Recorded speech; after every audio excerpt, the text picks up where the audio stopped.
So this morning we have a very special guest with us. We are joined in the studio with Michelle Barnes, and she has written a really interesting book called Through the Eyes of a Master.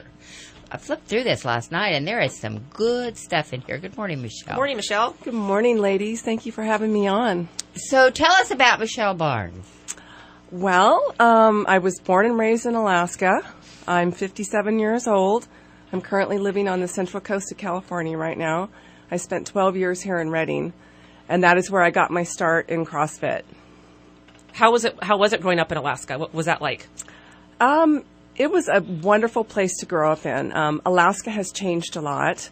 It's still a very beautiful state, just kind of like the rest of our nation right now. It's experiencing a lot of problems with recession type, and a lot of crime and that kind of thing. But as I grew up, it just was an amazing place to grow up as a child. Very outdoorsy, a lot of wilderness, very healthy place to grow up. Mm-hmm. A lot of great meat to eat there from the wild woods. Just the outdoor activities, amazing. Fresh air, very few people living there. Great education, and you could make a lot of money in a quick time.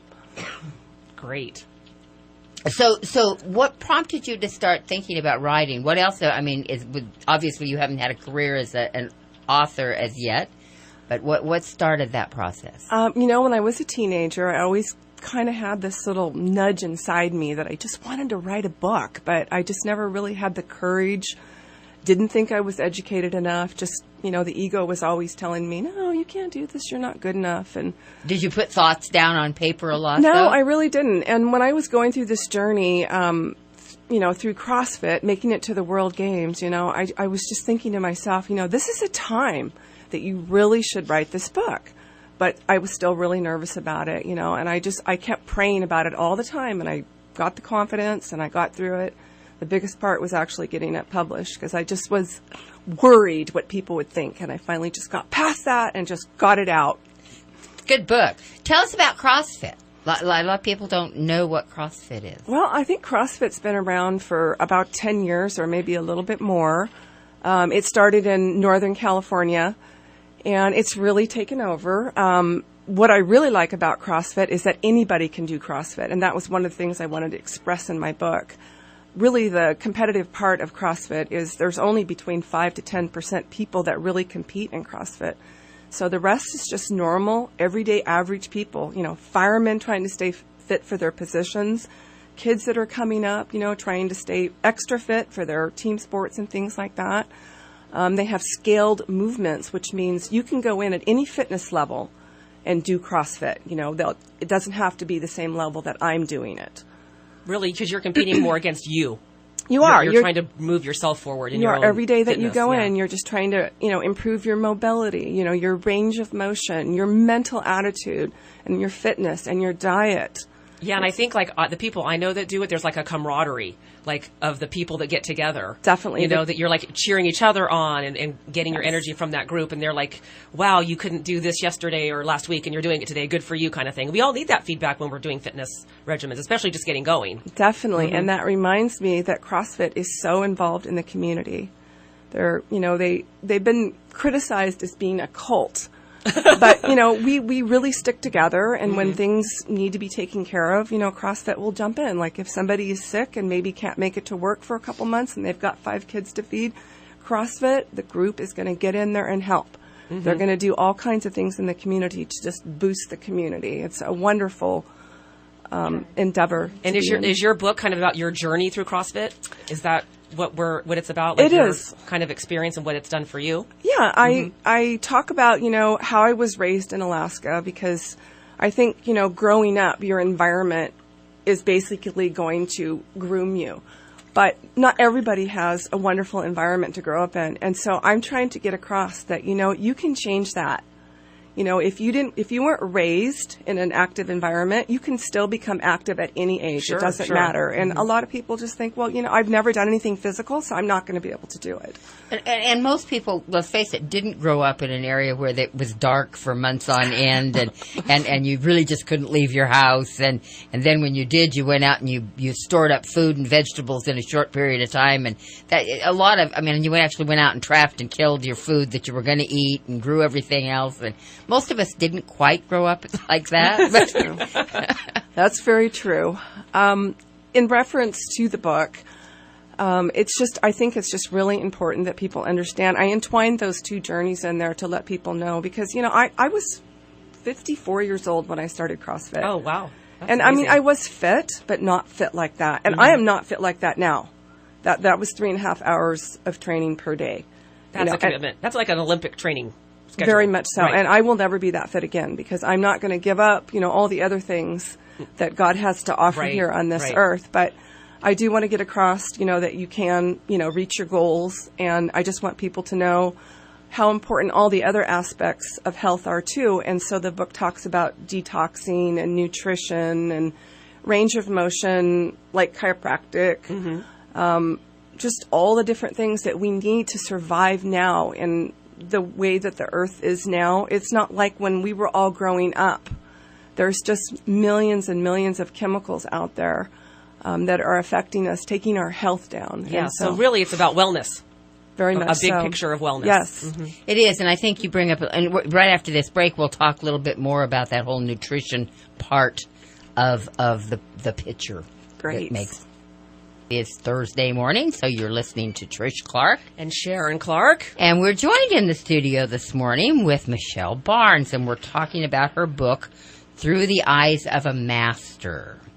And we were talking just a bit about the whole maintenance of our bodies, if you will, all the things that go into being a happy, whole, healthy person. And we were talking about nutrition specifically and the fact that we got a lot of obstacles in our way. That's true. The standard American diet is not a diet we want to be following today. And I'm really glad that you brought nutrition up because I think nutrition is more important than exercise. I think that we need to put nutrition and supplements in the forefront, always. As far as the supplements go, it would be just wonderful if people could go to a functional medicine doctor and get labs done to tell you what your body needs. Okay, that would be the ultimate way to get all 12 of your systems firing optimally all the time so disease has no chance to return or come in. That would be awesome if everybody did that. And you'd have your own supplement protocol. As far as nutrition goes, you really want to stay away from anything that is not whole food. Okay, so when you're looking at your vegetables and your fruits, actually almost any food you're going to eat now, it needs to be organic. There is so much garbage, so much toxicity, so much chemicals in the food out there now that our body just can't take it. So if you can rid a lot of that, you're going to be way better off. But you want to have a lot of vegetables in your diet, okay? And you want to have a little bit of fruit, a lot of nuts and seeds, just kind of manage that. And then if, you know, whatever your meats are going to be, they're going to be organic, grass-fed, grass-finished beef because the omega ratios, the 3 to 6, is the same as in salmon if that cow has not been fed corn. So you're going to pay a little bit of extra money for this kind of food, but guess what? You're not going to pay extra for health care later. There you go. And I think one of the things that I've done this my entire life, not because I was so wise, but for some other reasons in this, I have an issue with salt. And I don't eat anything that's in a package. I just, if it's got 2 ingredients in it that I can't identify, I'm not putting that in my body. Well, it's like you've heard, like, shop around the outside of the grocery store. Yes, once you go in the aisles. I don't. I probably open 2 cans a year in my home. I don't buy anything that's boxed or pre-prepared. I fix everything from scratch, including my salad dressings and the whole works. And Michelle, I agree with you. Fortunately, I am able to afford a private pay doctor who did all my labs, who does bioidentical hormones, who gives me all my supplements. So, you know, but Western medicine would not do that for me and my insurance would not cover it. Unfortunately, I'm in a position where I can afford to do that. But a lot of people can't. And this, my physician prefers the supplement. If we can possibly do it, let my body try to make its own before we introduce, a prescription. But I feel so much better. And I think a lot of people don't even realize how bad they're feeling because of the diet or the lack of supplements and iron, and your testosterone's off, your thyroid's off, and those all work together. One of them thrown off can throw off and I just think especially women don't even realize, it's such a gradual change that you don't even realize you're fatigued and you're not sleeping and all of these things that start happening to your body. And we have a phone call, so if you want to make sure you have your headphones on, ladies. We have Howard on the line. Howard, welcome to Free Fire Radio, and you had a question about where to get those veggies, right? Yes, I was just, because during the season I go to the farmer's market here in Reading a lot and get stuff, fresh stuff, so I was wondering if you could comment on that area of getting your raw vegetables. Thank you. I can take my answer off the air. Thanks, Howard. Thanks for the call. Thank you. That is an excellent question. Ideally, you want to grow your own.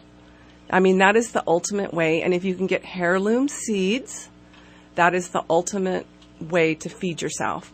But not everybody's in that position. And so secondly, I would say, yes, the farmers markets are awesome ways to get organic, fresh vegetables and fruits.